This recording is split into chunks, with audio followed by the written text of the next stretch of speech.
क्या देख के आ रहा हूँ मैं फिर से राजा साहब मूवी देखने के बाद इन लोगों ने इसका पार्ट 2 अनाउंस कर दिया है। और एंडिंग में इन लोगों ने जो इतना बड़ा सा मॉन्स्टर दिखाया था वो इतना बड़ा मॉन्स्टर क्या था उसके बारे में भी थोड़ी चर्चा करेंगे। और एक कहावत के बारे में तुम लोगों ने सुना ही होगा कि jack of all trade master of none. और ये चीज देख करके मुझे पता चल रहा है प्रभास और इस मूवी के डायरेक्टर के साथ भी यही हो रहा है। भाई जहाँ प्रभास एक दो मूवी अच्छा करता है उसकी जिंदगी में डाउनफॉल आ जाता है। एक दो मूवी ऐसी आती है जो उसे बर्बाद कर देती है। और ऑनेस्टली बताऊं तो इस मूवी को चूज करने में प्रभास की कोई गलती नहीं थी, सारी गलती मैं डायरेक्टर को देना चाहूंगा। क्यों? क्योंकि इस मूवी में पोटेंशियल था कि ये मूवी अच्छा परफॉर्म कर सकती थी, बट इस मूवी के डायरेक्शन ने सब गुड़ गोबर कर दिया। इन्होंने बहुत कुछ करने की कोशिश की जिसकी वजह से इसीलिए कुछ भी नहीं कर पाए। लेकिन इस मूवी की एंडिंग काफी ज्यादा इंटरेस्टिंग थी। और तो और जो इल्यूजन का इन लोगों ने कॉन्सेप्ट इंट्रोड्यूस किया वो भी बड़ा इंटरेस्टिंग था। और तो इन लोगों ने इनडायरेक्टली इसका पार्ट 2 भी अनाउंस कर दिया। तो पूरी एंडिंग को एक्सप्लेन करने के साथ साथ पूरी रिव्यू आपको मिलेगी एक ही वीडियो में, क्योंकि स्पॉयलर्स है तो ध्यान से देखना। चलो वीडियो की शुरुआत करते हैं। तो देखो राजा साहब की कहानी जो है बहुत ही ज्यादा सिंपल होती है। एक बेटा है और उनकी एक दादी है। अब दादी के जो पति होते हैं उनको छोड़ करके चले जाते हैं, जो कि प्रभास के दादाजी छोड़ करके चले जाते हैं, जिसकी वजह से प्रभास धीरे धीरे करके जब बड़ा हो जाता है तो उसकी दादी उसके दादाजी को बड़ा मिस कर रही होती है, याद कर रही होती है, क्योंकि उनको लगता है कि उनके दादाजी अभी भी जिंदा है। मतलब उनकी दादी को तो हमेशा वो प्रभास से बोल रही होती है कि अपने दादाजी को ढूंढ के लाओ, ढूंढ के लाओ, ढूंढ के लाओ। तो प्रभास का नाम राजा साहब होता है। देन प्रभास फैसला करता है कि वो अपने दादाजी को ढूंढने के लिए जाएगा। एंड क्लू मिलता है कि उसके दादाजी जिंदा है एंड वो जाता है दादाजी को ढूंढने के लिए। लेकिन सबसे बड़ी बात यह है, जहां पर प्रभास रह रहा होता है अपने दादी के साथ, वहां पर एक लड़की होती है जो कि प्रभास से बहुत प्यार कर रही होती है और शायद उसके साथ रह रही होती है। उसके बाद प्रभास जब जाता है अपने दादाजी को ढूंढने वक्त, देन उसकी मुलाकात दो और लड़कियों से होती है। देन उन दोनों लड़कियों से और प्रभास को प्यार हो जाता है। और यही चीज करने में फर्स्ट हाफ मूवी का यहीं पे एंड हो जाता है। इसी प्यार पुलाव चक्कर में जो भी इन्होंने पकाया है इसी में फर्स्ट हाफ पूरा ले लेती है। अब सेकंड हाफ में आते हैं। सेकंड हाफ में क्या होता है कि फिर हमें पता चलता है इनके दादाजी की हिस्ट्री। अब दादाजी की हिस्ट्री क्या होती है? दादाजी जो होते हैं वो होते हैं संजय दत्त का कैरेक्टर। तो बहुत समय पहले की बात है, इनकी दादी जी किसी राजमहल की एक बहुत बड़ी रानी होती हैं। उस वक्त ये भिखारी जाता है, यानी संजय दत्त का कैरेक्टर खाना लेने के लिए, उसे बहुत मारा जाता है। वो बहुत ज्यादा ईगो पे इस बात को ले लेता है। देन वो फिर जाके बहुत ज्यादा काला जादू वादू सीखता है एंड बहुत ज्यादा काला जादू सीखने के बाद वो आता है, इस महारानी को एक लड्डू देता है, मतलब एक फल देता है खाने के लिए, जो कि भाई बिल्कुल काला जादू से भरा होता है। सच में लिटरली इस मूवी में एक सीन है कि भाई संजय दत्त का कैरेक्टर लिटरली ऐसे फल लेके आके सामने खड़ा है और वो रानी महारानी, वो जो राजकुमारी है जो अभी 1 2 3 साल पहले इसको देखी थी और इसको मरवाई थी क्योंकि ये भाई कुछ बदसलूकी किया था इससे जब वो खाना मांग रहा था। देन उसी वक्त वो खुद उतर के आती है। रात के करीबन 1 2 बज रहे होते और रात को कोई तुम्हारे घर के दरवाजे पे खड़ा होके बोल रहा है कि बेटी ये लो मेरे हाथ का फल खा लो, तो क्या तुम नीचे उतर के आओगे फल खाने के लिए? नहीं ना। ये लड़की आती है, ये आती है, लड़की उतरती है, उसका फल लेती है और खाती है और उसके वश में हो जाती है। क्योंकि संजय दत्त जो गरीब होता है, पहले भिखारी होता है, वो काला जादू इसीलिए क्या होता है क्योंकि उसको पूरा राजमहल कब्जे में कर रहा होता है। तो इस तरीके से वो राजकुमारी को कब्जे में करके राजकुमारी से शादी कर लेता है, क्योंकि वो पूरा उसे हिप्नोटाइज कर लेता है। शादी करने के बाद पूरा का पूरा जितना भी पूरा सोना चांदी हीरा जवाहरात होता है सब के सब वो अपना हड़प लेता है। एंड फिर उसके बाद क्या करता है, फिर वो एक प्लान बनाता है। प्लान कुछ इस तरीके से होता है कि उसका एक शायद नौकर होता है या फिर उसके राज्य का मंत्री होता है। देन उस मंत्री को अपने साथ मिलाता है और मंत्री से कहता है कि तुम एक काम करो, तुम इस राज घराने में जितना सोना है, ठीक है, उस सोने को उठाना और तुम भाग जाना बाहर। फिर मैं तुम्हारा पीछा करूंगा और मैं जब तुम्हारा पीछा करूंगा तो पीछा करते करते हम लोग जब रास्ते में जाएंगे तो चुपचाप तुम मुझे सोना दे देना, मैं सोना लेके भाग जाऊंगा हमेशा के लिए। और सेम वो चीज होती भी है। सारा सोना वो जो सिपाही होता है या मंत्री होता है वो चुराता है। देन यहाँ पर वापस संजय दत्त उसे ढूंढता हुआ आता है और जैसे उसको ढूंढता हुआ आता है वो सोना रखता है और सोना लेके रफू चक्कर हो जाता है। बस उसकी जो दादी होती है तब से संजय दत्त को ढूंढ रही होती है कि मेरा पति कहाँ चला गया, अभी तक वो आया नहीं, अभी तक कहाँ है वो। क्योंकि संजय दत्त जो है वो पूरा का पूरा काली जादू उसके अंदर होते है, तो इसलिए वो उस राजकुमारी को जो कि अब बुढ़िया बन चुकी है उसको अपने प्यार में फंसा के अभी तक रखा हुआ होता है। अब सिचुएशन ये होती है कि ये सब चीज फिर प्रभास को पता चलती है। सेकंड हाफ में पूरा फ्लैशबैक बताया जाता है और ये कोई और नहीं बल्कि वही मंत्री बताता है इन सब के बारे में। तब प्रभास को जब अपने ग्रैंडफादर के बारे में पता चलता है कि साला हमारा ग्रैंडफादर इतना हरामजादा निकल गया, अब वो ये प्लान बनाता है कि वो अपने ग्रैंडफादर को पकड़ेगा और उसे खींच के अपने दादी के पास लेकर के आएगा। क्यों? क्योंकि उसके जो ग्रैंडफादर होते हैं वो उसके दादी के सपने में बार बार आ रहे होते हैं। मतलब संजय दत्त जो है बार बार उस बुढ़िया के सपने में आ रहा होता है और उस बुढ़िया के सपने में आने की वजह से ही वो बुढ़िया प्रभास को भेजती है संजय दत्त को ढूंढने के लिए। अब वो क्यों उसके सपने में आता है मैं अभी आगे तुमको एक्सप्लेन करूंगा। उसके बाद यहाँ पर प्रभास जो वो ढूंढते ढांढते कैसे करके एक राजमहल में पहुंचता है जो बीच जंगलों में होता है। अब बीच जंगल में जब वो राजमहल में पहुंचता है देन वो राजमहल किसी का नहीं बल्कि संजय दत्त का होता है। वहां पर ये लोग जाते, वो सोना चांद हीरा जवाहरात पूरा का पूरा देखते और ये लोग बिना निडर होके भाई ये लोग घुस जाते और धीरे धीरे करके एक एक करके लोग आते हैं। पहले एक हीरोइन वहां पहुंचती है, फिर दूसरी पहुंच जाती है, फिर तीसरी पहुंच जाती है और फिर उस राजमहल में पहुंचने के बाद पता चलता है कि भाई ये सब तो संजय दत्त का ही चाल था इन लोगों को बुलाने का। राजमहल में पहुंचने के बाद संजय दत्त और प्रभास का फेस ऑफ होता है एंड उस वक्त पता चलता है हमें कि ये सब प्लान संजय दत्त का था। हाँ, सब कुछ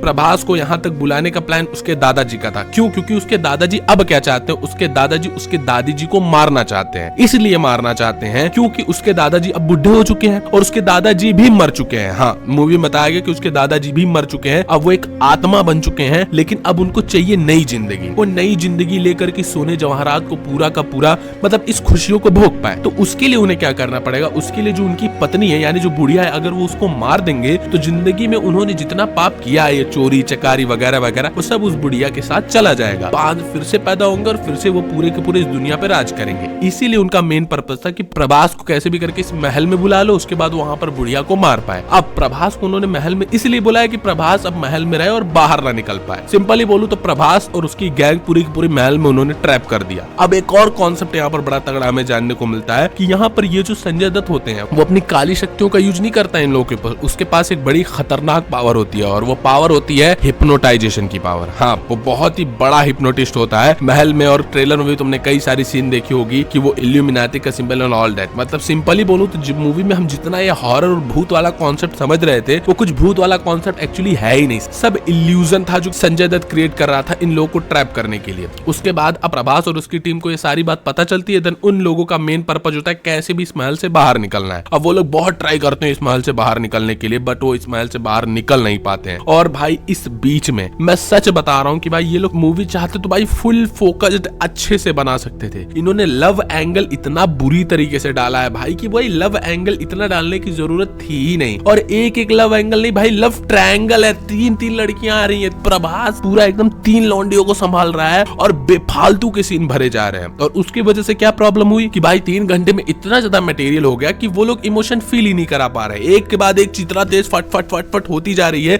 कि हमें कोई इमोशन फील ही नहीं हो, हम एब्जॉर्ब ही नहीं कर पा रहे कि अच्छा ये ऐसे, अब ये दुखी क्यों हो गया, अब ये खुश क्यों हो रहा है, अब ये ऐसा क्यों कर रहा है, इतना जल्दी क्यों। मतलब इमोशन बहुत तेज स्विच हो रहे थे, फील होने का मौका ही नहीं मिल रहा था। खैर, अब इन लोगों को बाहर निकलने की प्रभास बहुत ज्यादा कोशिश करता है, लेकिन ये लोग बाहर निकल नहीं पाते, हमेशा इल्यूजन में फंस जाते हैं। उस वक्त इसमें से जो एक हीरोइन होती है जो कि नन होती है, वो बुलाती है एक बहुत बड़े प्रोफेसर को इसी महल में। अब संयोग तो देखिए कि इस महल से कोई बाहर निकल नहीं सकता है, लेकिन इस महल में सब अंदर आ सकते हैं। क्यों? क्योंकि आप आएंगे अपने मर्जी से, लेकिन जाएंगे संजय दत्त की मर्जी से।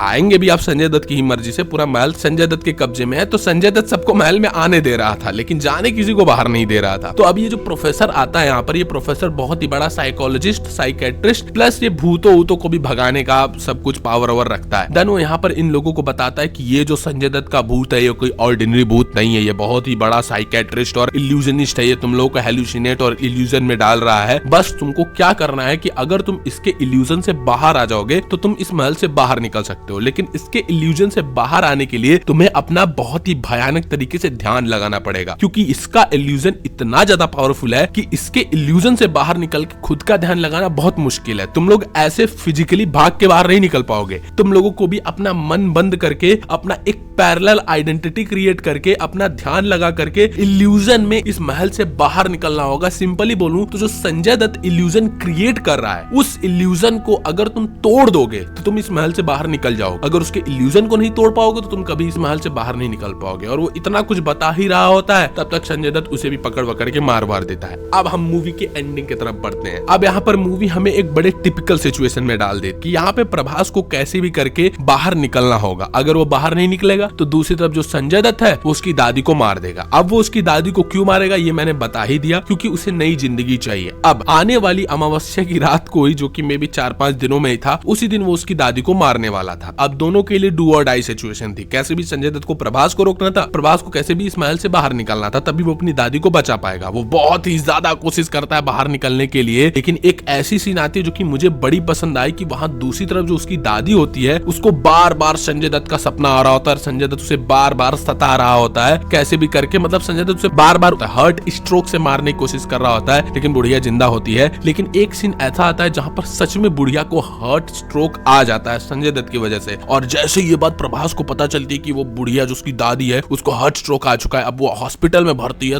तुरंत प्रभास गाड़ी उठाता है, मतलब बताओ अब तक वो बंदा बाहर नहीं निकल पा रहा था, अब गाड़ी उठाता और गाड़ी लेके सीधा वो दरवाजा महल का तोड़ के बाहर निकल जाता है। अपने सभी साथियों को, 3 हीरोइनों को छोड़ के, उन 2 बुड्ढों को छोड़ के, सबको छोड़ के वो महल से बाहर निकल जाता है। वो जब महल से बाहर निकल करके सीधा हॉस्पिटल में पहुंचता है एंड वहां पर हॉस्पिटल में पहुंच करके जब वो लोगों से बोलता है, देन वहां पर संजय दत्त बोलता है कि बेटे तुम यहाँ पर आए नहीं हो, यहाँ पर मैंने तुमको लाया है, तुम इल्यूजन में हो, तुम यहाँ पहुंचे नहीं हो, तुम्हारी आवाज किसी को सुनाई नहीं देगी, तुम यहाँ इल्यूजन में आए हो, तुम यहाँ पर रियलिटी में एग्जिस्ट नहीं करते हो। मतलब इस पॉइंट पे प्रभास को बहुत बुरी तरीके से संजय दत्त ट्रैप कर लेता है। अब प्रभास बिल्कुल परेशान हो जाता है कि अब वो क्या करे, क्योंकि अब जब वो इधर उधर मुड़ के देखता है तो वो अपने आप को महल में ही पाता है। अब प्रभास बहुत ज्यादा जब गुस्सा हो जाता है, देन प्रभास जाता है उसके पैसों के पास जहाँ हीरे जवाहरात होते हैं, क्योंकि संजय दत्त को हीरे जवाहरात ही बहुत ज्यादा पसंद होते हैं। देन वो हीरे जवाहरात पे सारा का सारा भाई चलाने की कोशिश करता है एंड यहाँ पर हीरे जवाहरात में नोटों की गड्डियां होती है, प्रभास उसको जलाने की कोशिश करता है। लेकिन यहाँ पर सबसे बड़ी चीज ये आती है कि यहाँ पर संजय दत्त एक और इल्यूजन खेलता है प्रभास के साथ। वो बोलता है कि तुझे क्या लगता है कि तू अपने हॉस्पिटल में नहीं पहुंचा था? नहीं नहीं नहीं, मैंने झूठ बोला, तू हॉस्पिटल में पहुंच गया था और जिस नोट को तू जला रहा है वो तेरी नोट है नहीं, बल्कि वो तो तेरी बेड पे लेटी हुई है तेरी दादी, तो अपने दादी को ही इनडायरेक्टली जला रहा है। और प्रभास यहाँ पर फिर से इल्यूजन में फंस जाता है और जब आंख खोल के देखता है तो उसकी दादी उसके सामने जल रही होती है। वो अपनी दादी को बचाने की कोशिश करता है और फिर से आंख खोलता है तो फिर से उसके सामने नोट जल रहा होता है। मतलब वो बिल्कुल भयानक इल्यूजन में फंस जाता है। उसको समझ में नहीं आता कि वो अपने दादी के पास है या फिर वो नोटों के पास। देन वो यहाँ पर सोचता है कि यार इस पूरे के पूरे महल से इसके दादाजी तो मुझे बाहर निकलने दे नहीं रहे थे। पहली बार मैंने कार उठा और महल से बाहर में निकला और वो मुझे महल से बाहर निकलने दिए। उनका मेन पर्पस है उनकी दादी को मारना और उन्होंने उसको महल से बाहर निकलने दिया। मतलब उसकी दादी मर रही है। इनडायरेक्टली कहीं ना कहीं संजय दत्त का पर्पस पूरा हो रहा है। इसका मतलब ये है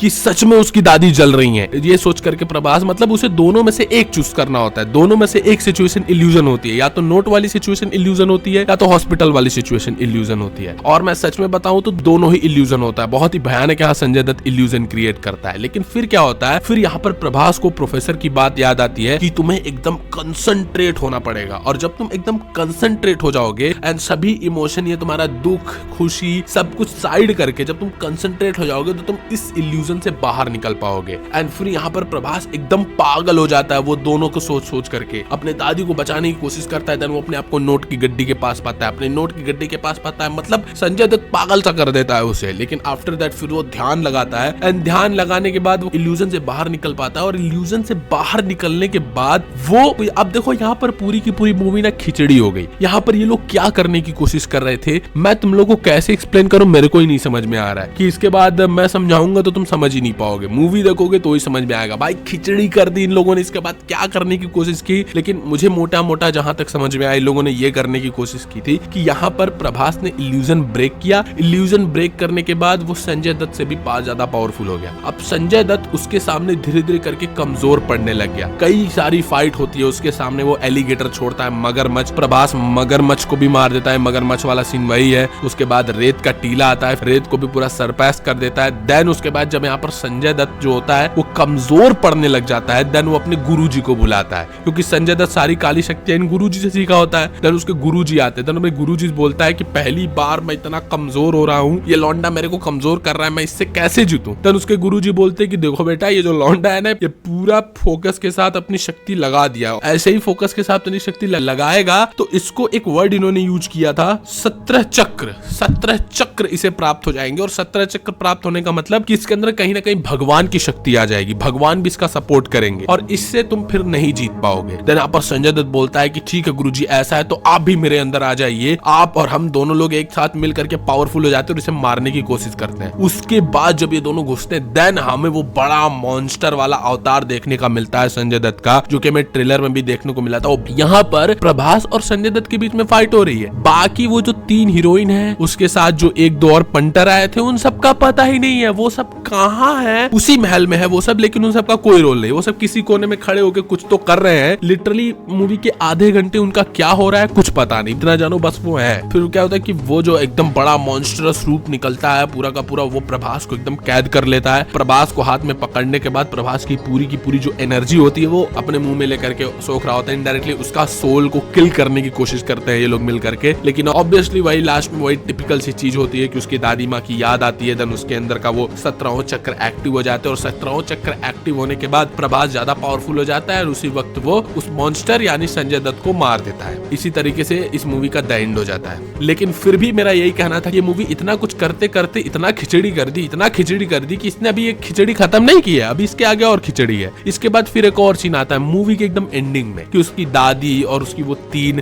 गर्लफ्रेंड्स बोली या क्या बोली यार, मैं तो ये समझ ही नहीं आया कि 3 लड़कियां इन्होंने मूवी में रखी क्यों, जो प्रभास का हमेशा पीछा कर रही है। और प्रभास इनमें से किसको पसंद करता है उसको खुद नहीं पता भाई, वो किसको पसंद करता है। सिंपली बोलूं तो किसी के साथ सीरियस नहीं है, सबका यूज कर रहा है। खैर उसके बाद फिर मूवी में एक सीन आती है जहां पर प्रभास दूर जाता है थोड़ा अपने घर से, एंड वो जब सामने जाकर के पहुंचता है, देन उसी के सामने उसी के रूप में प्रभास देखने को मिलता है उसको, जो कि जोकर वाले फॉर्म में होता है, जो कि हमें दूसरे वाले ट्रेलर में देखने को मिला था, जिसके हाथ में थॉर का हथौड़ा होता है, फेस पे जोकर वाला होता है और पीछे कैप्टन अमेरिका का सील रखा हुआ होता है। अब उसके हाथ से खून बह रहे होते हैं और वो चेहरा अपना उठा करके थोड़ा सा हंसता है। मूवी एंड हो जाती है और उसके आगे लिख करके सर्कस 1935। अब ये सर्कस 1935 राजा साहब का पार्ट 2 है या फिर इस मूवी का सेकंड पार्ट है या फिर कोई इसकी अदर मूवी का अनाउंसमेंट है, और अनाउंसमेंट अब तक मिली गई होगी क्या है। लेकिन ये जो भी था जैसा भी था बहुत ही घटिया था। इस मूवी की स्टोरी में पोटेंशियल थी और जैसा मैंने बोला इसमें प्रभास की कोई गलती नहीं थी, इसलिए क्योंकि जब ये मूवी स्क्रिप्ट पे आई होगी ना, तो प्रभास इस मूवी को पढ़ा होगा, देखा होगा